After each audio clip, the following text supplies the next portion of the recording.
मुखाग्नि तो बेटे ने ही देनी है मम्मी जी।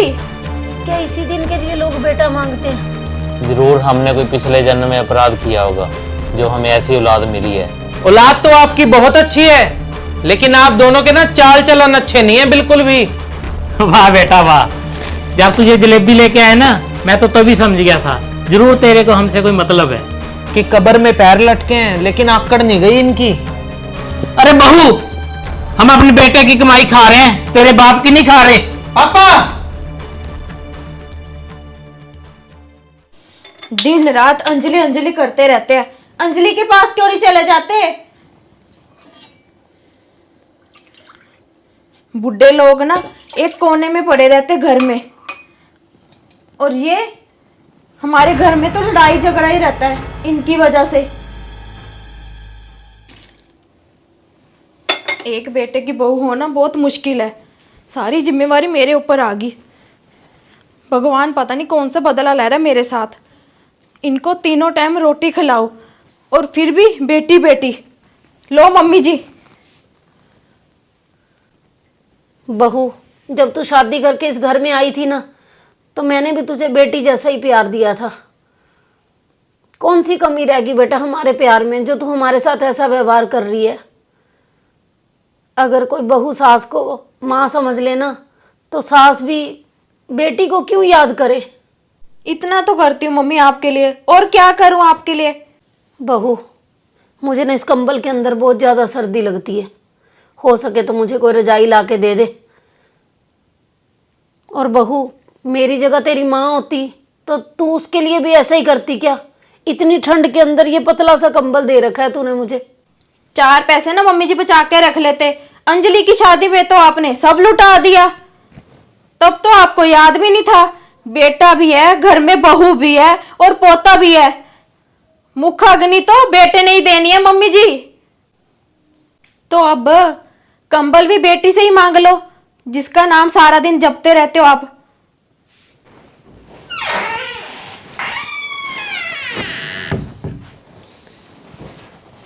ले आशु की माँ, तू ये कंबल ले ले।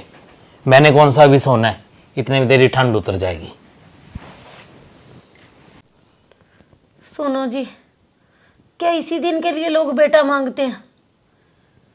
हमारे मरने के बाद सब कुछ बेटे बहू का तो है, फिर वो ऐसे अंतिम समय में हमें ऐसे क्यों परेशान कर रही हैं? और एक बेटा है जो बहू से कुछ भी नहीं कहता। आशु की माँ, जरूर हमने कोई पिछले जन्म में अपराध किया होगा जो हमें ऐसी औलाद मिली है जो हमें इतने दुख दे रही है। पापा, औलाद तो आपकी बहुत अच्छी है, लेकिन आप दोनों के ना चाल चलन अच्छे नहीं है बिल्कुल भी। मेरी शादी के समय तो आपने बोल दिया दहेज नहीं लेना, लेकिन अंजलि की शादी के वक्त 3-3 ट्रक भर के दे दिया आपने दहेज के। तब नहीं आपको याद था कि आपके बुढ़ापे में किसने काम आना है? बेटा काम आएगा या बेटी आपके? जॉब किया है, भुगतो बैठ के। अरे बेटा, लड़ाई किस बात की है? तेरी माँ को ठंड लग रही है ज्यादा, और जो अपना पुराना हीटर है वो खराब पड़ा है, एक नया हीटर ला दे। अरे पापा, मेरे पास ना इस महीने पैसे नहीं है, अगले महीने देखेंगे। और वैसे भी तब तक तो ठंडी चली जाएगी, अगले साल ले आएंगे नया हीटर। ज्योति, मेरे लिए 1 कप चाय बना यार, मेरे सिर में बहुत ज्यादा दर्द हो रहा है। अरे बेटा बात सुन।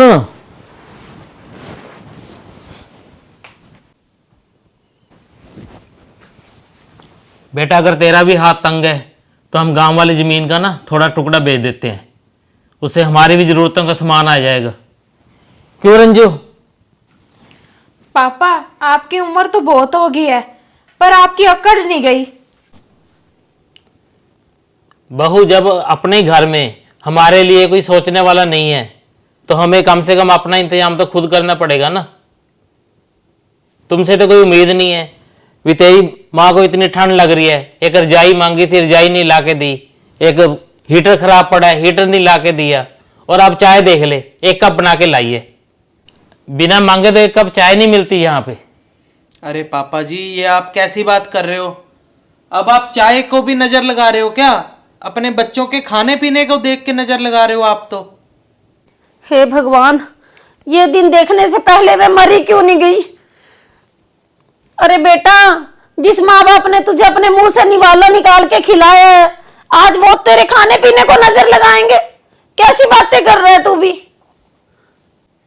अरे ज्योति, तू ना मेरी चाय ऊपर ही ले आ।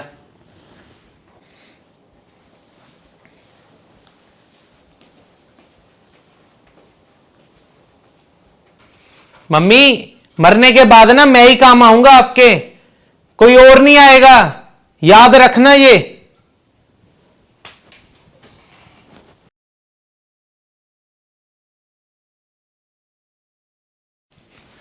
मैं तो ना इनके रोज रोज के क्लेश से ना तंग आ चुका हूं। पहले तो ऑफिस में इतने काम की टेंशन रहती है मुझे, और घर आओ तो इनकी लड़ाई। आप तो ऑफिस चले जाते हो, सारा दिन तो मुझे झेलना पड़ता है। बात तो तेरी ज्योति बिल्कुल सही है, मैं तो सारा दिन ऑफिस में बिता लेता हूं, तू पता नहीं कैसे झेलती है इन्हें।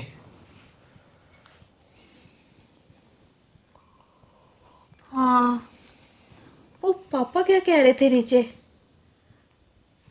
अरे यार, वो तो प्रॉपर्टी बेचने के लिए कह रहे थे। जो गांव में हमारी जमीन पड़ी है ना, उसका बोल रहे थे एक हिस्सा बेच देते हैं। तो आप पापा को बोलो वो हिस्सा बेच दे, तो 4 पैसे हमारे काम आएंगे। बात तो ज्योति तेरी सही है, अगर वो सारी जमीन बेच दें हम, हाँ, तो सारे पैसे तो हमारे ही काम आने हैं।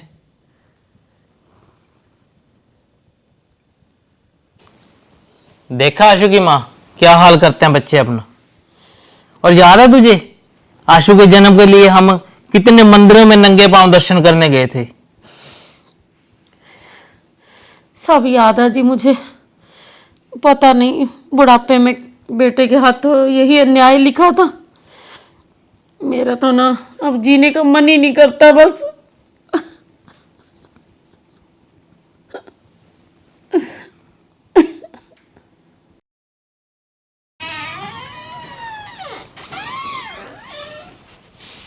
माँ, ये गरम गरम जलेबियां खा लेना। और आप रूम हीटर के लिए बोल रहे थे ना कि खराब हो गया है, तो वो मैंने इलेक्ट्रिशियन को बोल दिया है, वो ठीक करने के लिए आएगा शाम को। और कोई डिमांड है तो बता दो अभी आप। अरे नहीं नहीं बेटा, तू आज कितना मीठा बोल रहा है। पता है कितनी खुशी मिलती है जब तू ऐसे बोलता है। बेटा, जब तू पैदा हुआ था ना, हमारी बहुत सारी तमन्ना थी कि बेटा बड़ा होगा, हमारी ऐसी ख्वाहिशें पूरी करेगा, और आज तू जलेबी लेके आया है। माँ, आपकी ना मुझे यही बात अच्छी नहीं लगती। आपके हाथ में जलेबी है और आप पुरानी बातें याद कर रहे हो। खा लो ना जलेबी आप। हाँ भाग्यवान, तेरा बेटा जलेबी लेके आया है, मुंह मीठा कर ले। क्यों कड़वी बातें याद कर रही है? और हाँ पापा, कल आप बोल रहे थे ना कि जमीन का टुकड़ा बेच दें गांव वाली, तो मैं सोच रहा हूँ कि बाकी जमीन भी हमने क्या करनी है, तो सारी की सारी जमीन हम बेच ही देते हैं। और आपकी भी कुछ ज़रूरतों का सामान है तो वो भी आ जाएगा, और मेरा भी ना इस टाइम कुछ काम सही नहीं चल रहा है, तो वो भी थोड़ा सही हो जाता। वाह बेटा वाह, जब तुझे जलेबी लेके आए ना, मैं तो तभी समझ गया था जरूर तेरे को हमसे कोई मतलब है। इतने साल में प्यार के 2 मीठे बोल तो तू बोल नहीं पाया, और आज तू जलेबी खिला रहा है। बेटा, हम तो चाहते हैं कि लास्ट के जो कुछ साल हैं हम तेरे साथ प्यार से रह सकें। क्या ऐसा हो पाएगा? मुमकिन है ऐसा? पापा, आपको ना प्यार की भाषा समझ नहीं आती है। ज्योति बिल्कुल सही कह रही थी, कब्र में पैर लटके हैं लेकिन अकड़ नहीं गई आपकी। आपको क्या लगता है कि मैं वो जमीन बेच नहीं सकता? ये रहे प्रॉपर्टी के पेपर, इनके ऊपर सिग्नेचर कर दो, अगर अपनी जिंदगी नरक नहीं बनानी है तो। जलेबी खाओ। अरे आप क्यों लड़ाई डाल रहे हो? कर दो साइन जो बोलता है। वैसे भी हमारे मरने के बाद सब कुछ इन्हीं का ही तो है। दे दो आप सब कुछ अभी बच्चों को। अरे रंजू, तुझे नहीं पता, सभी माँ बाप यही गलती करते हैं, अपना सब कुछ बच्चों को दे देते हैं, ये सोचकर कि बच्चे हमारे बुढ़ापे की लाठी हैं और हमारा अंतिम समय में ख्याल रखेंगे, पर होता है इसके उल्टा है। यदि ये प्रॉपर्टी दे दी ना अभी, उसके बाद तुझे नहीं पता हमारी क्या दुर्गति होगी। सब पता है जी मुझे, पर यह भी पता है कि यदि ये प्रॉपर्टी अभी ना की इनके नाम पे, तब हमारी क्या दुर्गति होगी।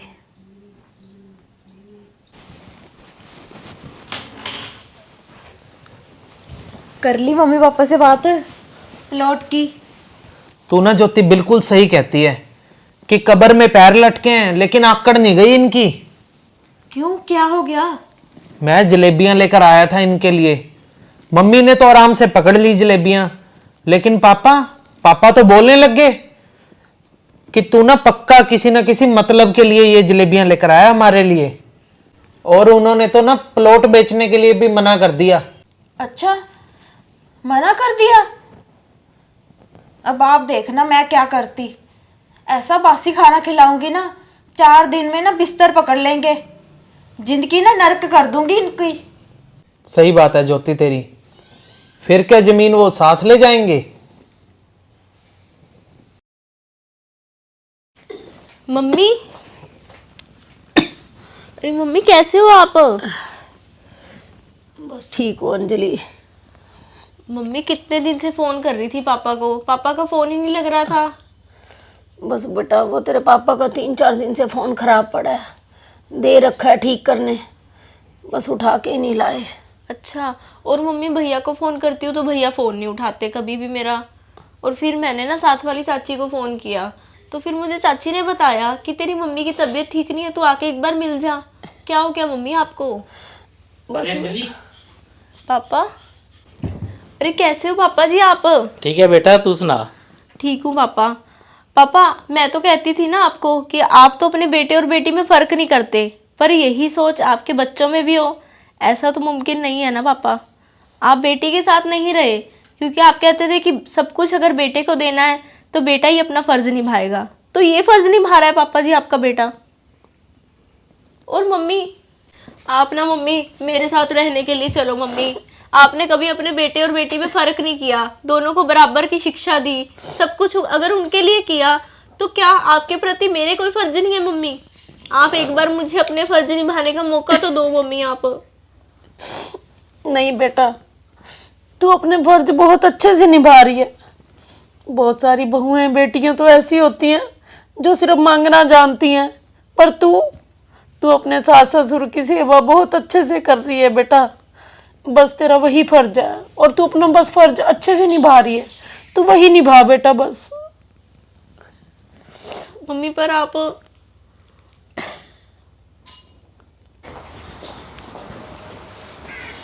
अरे अंजलि, तू कैसे आई थी? मम्मी पापा से मिलने आई थी भैया। और आप भैया भूल गए मम्मी पापा ने हमारे लिए क्या क्या किया था? जिन्होंने हमें इस मुकाम पर पहुंचाया, उन्हें आप 2 वक्त की रोटी भी नहीं दे पाए।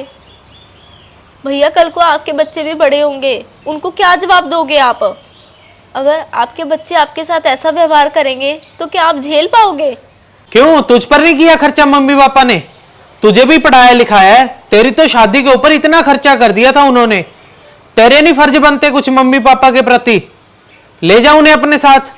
मैं तो भैया ले जाना चाहती थी मम्मी पापा को अपने साथ, पर वो दोनों इस घर को छोड़ के जाने के लिए तैयार ही नहीं है।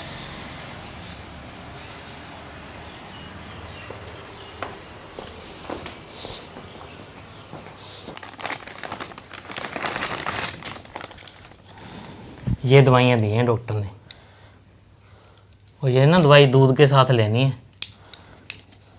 डॉक्टर बोल रहा था कमजोरी की वजह से बीपी लो हो रहा है तेरा। मैं दूध लेके आता हूँ गर्म करके तेरे लिए। हाँ, पानी का गिलास ही ला दो जी, कुछ नहीं होता। अरे नहीं, डॉक्टर ने बोला स्पेशली दूध के साथ लेनी है दवाई ये। मैं दूध लेके आता हूँ।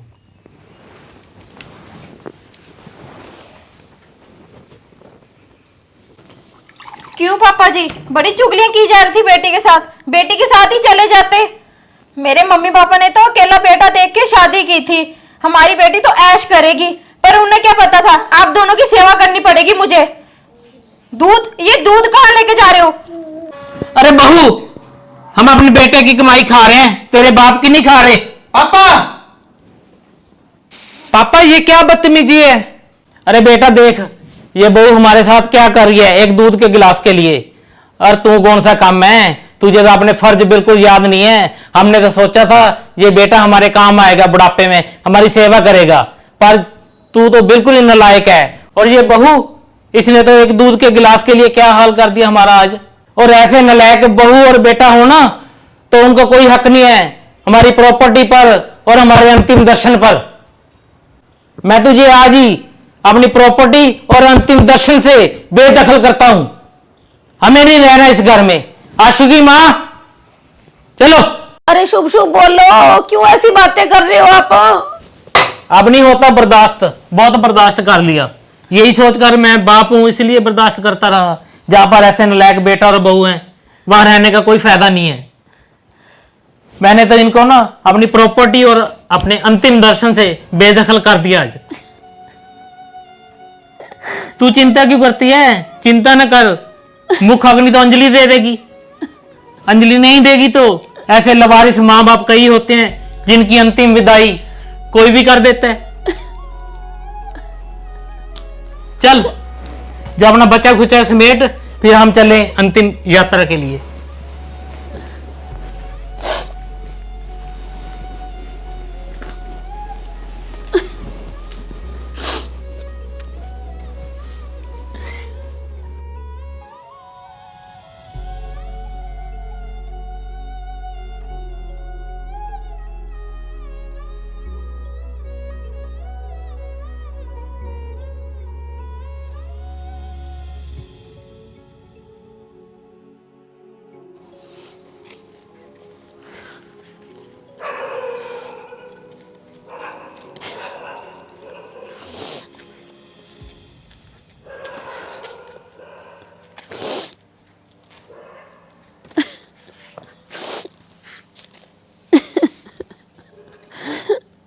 अब तो ना जी, मन के घाव इतने असहनीय हो गए हैं ना, अब तो मेरे से कुछ भी सहन नहीं होता। अरे तू चिंता मत कर।